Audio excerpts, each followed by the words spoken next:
নমস্কার বন্ধুরা, শ্রী রান্নাঘরে তোমাদের স্বাগত। তোমরা কেমন আছো? আশা করি খুব ভালো আছো।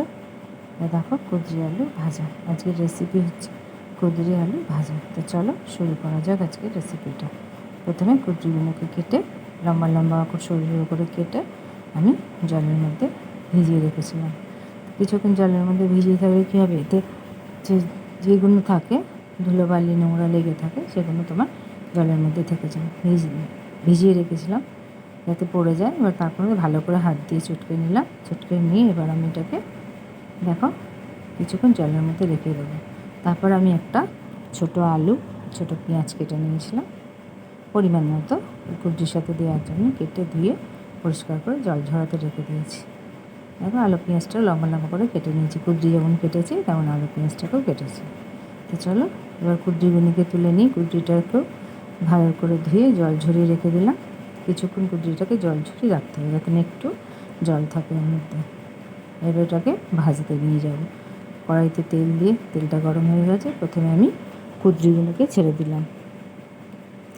তেলের মধ্যে কুঁদরিগুলোকে দিয়ে ভালো করে নাড়িয়ে চাড়িয়ে নেব। প্রথমে কুঁদরিটা একটু হালকা করে অল্প করে ভেজে নেব। দেখো তেলের মধ্যে দিলাম, দিয়ে এবার কুঁদরিকে ভালো করে নাড়িয়ে চাড়িয়ে নেব। যাতে কুঁদরিটা একটু ভাজা ভাজা হওয়ার পর আমি আলু পেঁয়াজটা এর মধ্যে অ্যাড করব। দেখো কুঁদরিটা একটু ভালো করে নাড়িয়ে চাড়িয়ে নিলাম, নিয়ে এবারের মধ্যে আমি আলু পেঁয়াজটাকে অ্যাড করব। দেখো আলু পেঁয়াজটা দিয়ে নিলাম, দিয়ে এবার ভালো করে মিশিয়ে নেব, নাড়িয়ে চাড়িয়ে নেব। দিয়ে তারপর আমি চাপা দিয়ে দেবো, যেহেতু কুঁদরিটা একটু সেদ্ধ হতে সময় লাগে। দেখো ঢাকনাটা খুলে নিলাম, নিয়ে এবার ভালো করে খুন্তি দিয়ে নাড়িয়ে চাড়িয়ে নেব। নিয়ে এবার আমি এতে শুধু পরিমাণ মতো নুন দেবো। এই স্বাদ অনুযায়ী নুনটা দিয়ে দিলাম, দিয়ে তারপর একটু হলুদ করে দিয়ে দেবো। ব্যাস, এতে আর আমি কিচ্ছু দেবো। দেখো সামান্য হলুদ গুঁড়ো দিয়ে নিলাম। এবার ভালো করে মিশিয়ে নেব। নুন, হলুদ, কুঁদরি, আলু, পেঁয়াজ সব একসাথে ভালো করে মিশিয়ে নেব যাতে না কড়াইতে লেগে যায়। আর হ্যাঁ বন্ধুরা, এটা আমি কম তাপেই রান্না করব। এটা কম তাপেই রান্না করব। দেখো ভালো করে নাড়িয়ে চাড়িয়ে মিশিয়ে যাতে নুন হলুদ সমানভাবে সব জায়গায় লেগে যায়। তারপর আমি এটাকে আর একটু চাপা দিয়ে দেবো। দেখো চাপাটা তুলে দেখছি মোটামুটি প্রায় ভাজা হয়ে এসছে। এবার আমি ঢাকনা ছাড়াই, মানে চাপা ছাড়াই রান্নাটা করব, কিন্তু এটা হবে কম তাপে। ওতে একটু সময় নেয় কিন্তু খেতে খুব টেস্টি হয়। তার মধ্যে 2-3টি লঙ্কা দেখো আমি ফাটিয়ে দিয়ে দিলাম। যে যেমন ঝাল খাবে সেই হিসেবে দেবে কাঁচা লঙ্কা।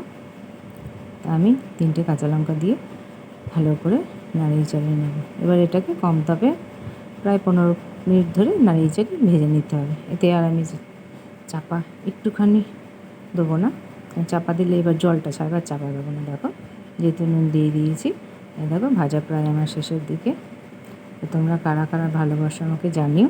এই কুঁদরি ভাজা গরম গরম রুটির সাথে খুব সুন্দর লাগে। বন্ধুরা তোমরা একবার খেয়ে দেখো, এই কুঁদরি শরীরের পক্ষে খুব উপকারী।